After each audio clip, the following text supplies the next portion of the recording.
Hi everyone, my name is Rebecca. I'm a freshwater ichthyologist, a freshwater biologist, but I'm also a PhD student specialising, studying or reading into the evolution of lower-coloured catfishes and also the dietary morphology more specifically. So today's video is going to be about quarantining aquarium fishes, and this is quite it's quite a useful topic to know about, but it can get quite heated and there's so many different aspects to it. So why might you quarantine? So when you get new living things in general, they could carry different diseases, parasites, pathogens. They might even not actually be suffering from it as a disease. It might just be their, there's many different levels of, you can have infection where it's not actually harming the host. It might also be beneficial, and a lot of them, there are many complex interactions between organisms. But quarantining largely is that period of time before introducing an organism into a system. And it doesn't have to be an aquarium, but in this instance we're going to talk about aquariums. But with plants, I've seen it so many times with the house plants, hence why this is very sparse, because some plants weren't quarantined, they had thrips. Thrips is very invasive. I would say invasive, it literally takes over, and I now have a plant that is only just recovering from a thrip infection, and not all species are susceptible. But to get to the point that you're quarantining to avoid pathogens, or ideally avoid pathogens reaching the stocking, the fishes, the plants that you've already got within the aquarium. So there's many ways of doing this, and each has their pros and cons. So quarantining, you might want to quarantine in an entirely different room, and that's probably the most extreme, because there's many pathogens that do pass via air, particles of water in the air, or also you might want that barrier, so there's no sort of splashes, spills or anything between the two systems. A lot of people might quarantine in the same room and have entirely different tanks or systems to do so. Some people will actually if you're using nets, which for an aquarist, like a home aquarist, you're not going to use a net much. Like literally, I've got one net, I can't find the other one, and it's this, and I have netted discus with this net. It is a tiny net, but I've got a technique to it. So, and then there's also like hand washing. Is a lot of people don't think about it, but there is a lot of biosecurity if you want to do quarantining maybe properly.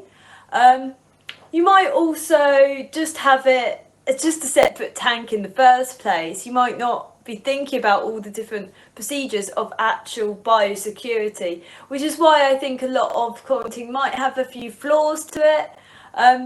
And a lot of one of the issues with quarantining is not everyone has that space or ability to have a separate setup to allow them to quarantine different fishes.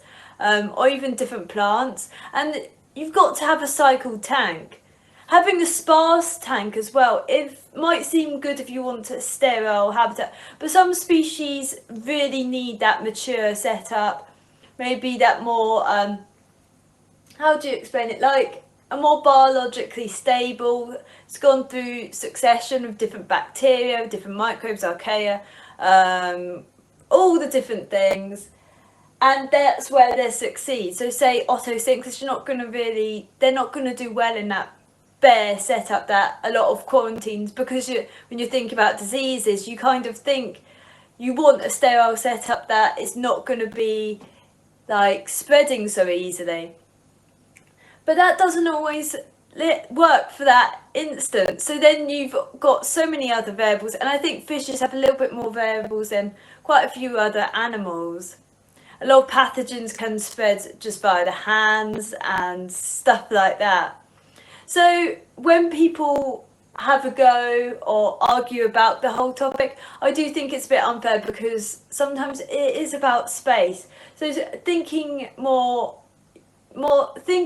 into quarantining and why. I've experienced fish that have been totally asymptomatic. Like even the tank they were in, I moved them to another tank and everything else caught whatever they had. And this can happen.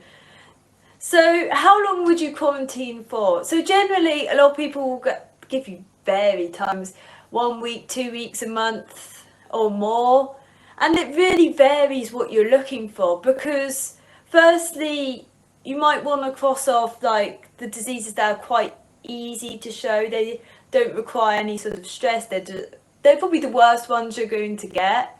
So then that'd probably only be a week. But then there's a lot of diseases that can hide for periods of time. And that's a little bit less obvious I would say if it's not going to show itself over quarantine, and that's because the fish is really stressed, it's probably not going to show itself whether you wait 2 weeks, 3 weeks, 4 weeks, 5 weeks. Worms might be a bit different to that situation, but it depends on the type of worms. Calaminous worms, they take a little bit of time, but some you might never even see them. The only sign would be the fish is getting skinnier and you're feeding more and more, and then there's a whole situation. But if the actual shipping, the actual transportation is enough stress that it should actually show itself in theory. So a lot of quarantining really should be about that. So maybe quarantining for so long, especially if it's a very sparse setup. Another aspect of quarantining is if you have, say, discus fish, and I would say this applies to all fishes, and I might have touched on a few minutes ago, but all fishes, discus, whatever, they all have natural bacteria, protozoa, microbes. So microbes, archaea, sort of bacteria, even viruses that they're not symptomatic for. And as I've said, they might not show the signs even through stress. And that's why I had it where they didn't show anything. Like no excess slime coat, no sort of cysts that you see in like white spot ick, velvet, stuff like that. They're totally asymptomatic. But when introducing other species, individuals, members of the same species, they might not actually be immune to those diseases that this fish is asymptomatic for. Especially when you think of different farms might have a population, a parasite load that might not be experienced elsewhere. Wild fishes are going to be a lot more used to a whole host of different microbes, diseases, parasites, bacteria, compared to sort of many captive fish. And there's many reasons behind it, and I've talked about it, such as treating, just a more sterile sort of setup, and actually those being introduced, especially if you've got more of a closed, you're not introducing those new fish in, moving fish out, which has pros and cons. But when you're mixing two different groups, that's where issues can lie. Personally, I would say there's a lot of discussion and myths on it. Discus are not more susceptible to diseases than other fishes. They just spook a lot easier, I guess, is the thing. I had no issues with the fish that once when I moved my pet into there and they got hammered with velvet, everything in. Actually, the pair wasn't here. No, I moved the discus around a bit. I don't know why, but so this was in the last house. The pair weren't here. Nothing in here showed symptoms. And then this tank crashed, so I moved them over. Well, I think I don't know, but it was while I was filter cleaning. I think I did something, but so I moved them into that tank. Everything just came out in velvet, just a day after. So I treated it and total lights out. And nothing actually had major issues, and I think with velvet and stuff like that, they're not really healthy fishes can manage it. It's just to get, you know, like when you have COVID or any pathogen, you kind of get really sick and then you kind of, it's not as bad, and next time you have it, it's not as bad. It depends on how your immunity works with it. But the same species, like that stinker, they're Asians of unknown origin. They could have different parasites. The only bit I don't get is why the lorcards and everything had issues, even though I don't actually, because a lot of it, I think the issue is, yes, there's a good reason to be biosecure and think about it, but there's also a good reason to let there be a more of a natural letting the fishes have their own immune system and encouraging them to have an immune system, if you get what I mean. So what is a major thing when quarantining? A lot of people will ask, what treatments do you use? Which makes it real cocktail of chemicals. So the most common one is a wormer. This is Escher's G-Dex, that's covers. So what is the ingredients on this? I think this is it praziquantel? Yeah, so this is praziquantel, that's one of the more common wormers. You might also see flubendazole and levomenosol. They're the other common fluke and wormers, and that's to cross out the major diseases. The main thing with wormers is you do need to repeat a dose because of the cycle of, it only affects worms in certain stages of their life cycle. This is true for a lot of different treatments. And then each treatment does a different thing. There's no one does all because they're vastly different taxa of the parasites. So this is general tonic, this is aquaflavin and methylene blue.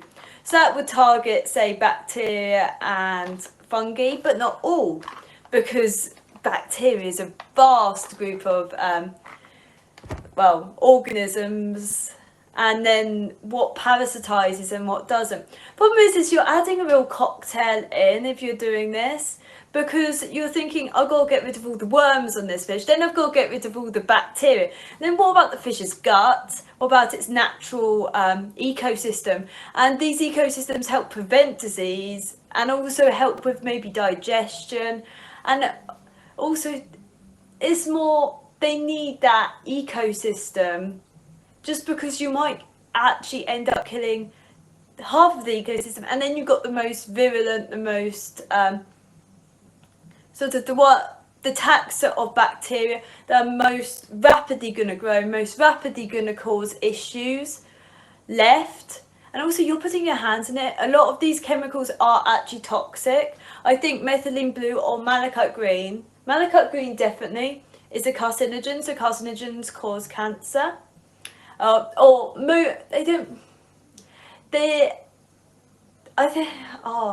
They're more likely to cause a risk of tumours growing, I guess is the better term. Praziquantel affects the digestive tract, the intestines. Formalin, carcinogen, really bad carcinogen. You should be wearing gloves and you should actually be wearing a respirator when handling it. Well, that's what we do in taxidermy. I don't know why in the hobby it's different. And if you've inhaled any of that stuff, it is nasty. But then people will say, what about the herbal ones? The herbal ones have no effect. So what's the point of even adding it? So my answer is more, don't treat unless you see issues, because then you're just adding issues onto it. And I think a reason why a lot of fishes aren't living as long as they can could be partially, we're not seeing all of those tumours because they're internal, that they're developing these tumours, their issues, just from the amount of cocktail of chemicals being used, when there's no need. Antibiotics are no different from this. They do cause their issues, and you have to overdose antibiotics to have any effect. Hence why it ends up in waterways. It causes issues with sewage, from what I learnt anyway. And it is heavily regulated in the UK for a reason. And I believe Canada, Japan maybe, EU, most countries have heavy regulations for a reason. Now, half of it is because of resistance. The more you treat, the more likely, especially bacteria, which are very good at this, they're more likely to spread resistance, and resistance is more likely to survive. Because those with resistance survive, they can give it to other bacteria. But also worms can get resistant. A lot of different parasites of animals are known. Like parasites, I mean like animals themselves are known to get resistant to certain treatments the more they're used. And salt is the same. It has physiological issues, especially if the fish is not evolved to cope with that higher salinity. More osmoregularity, you've got to think about the kidneys as well as not just the gills. Nutrient uptake, because a lot of fishes, they do take, depends on the fish, because obviously if they're coming from a soft water, a very low conductivity water, they're not going to be probably uptake as much calcium from the water. But then they're not evolved for that higher salinity, so they're going to get theirs from their diet, but it might affect how the fish uptakes things. So there's a lot more to diseases and treatments, and there's a lot of papers on the topic of different things and different reasons why. But I don't recommend treating for quarantining, because it's just treating on the off chance, and eventually you might get an issue from it. But quarantining is not a bad idea. If you have the space, if you have the tanks, if you have a cycle tank, you could do it. But not everyone has that, and that's fine. So really, I would just do it as in having a tank that's available, but just to observe the fish, especially in the first week or so when it's having the most issues. Some fishes maybe do need worming, but it's a bit like worms do have a potential benefit in the gut, and then they also, how many skinny issues are due to worms, I would say, is another thing. Most of it's probably an incorrect diet and an incorrect amount, especially when they're just coming from the wild. I find the biggest issue, especially with fluorocarids, is they're used to feeding on surfaces and crevices, on something a bit more solid, and then you're telling them, feed on this little wafer thing. They're like, what is that? And they can't feed on it how they're used to feeding on something. It doesn't smell like what they eat in the wild. It doesn't look like what they eat in the wild. So they're like, what? And I find that the biggest issue, that especially even the pellet ones, it seems like a lot don't actually know to lift up and over the food for quite a while. It's a weird thing, I don't know. But there's a lot of other things that could be mistaken for certain things. But if you think there's worms, there's no harm in worm. If you think it's worms, then worm, and then repeat the dose. It's better to go for a full round of treatment than just stop halfway, because then you're not getting any of the benefits and you're getting the negatives.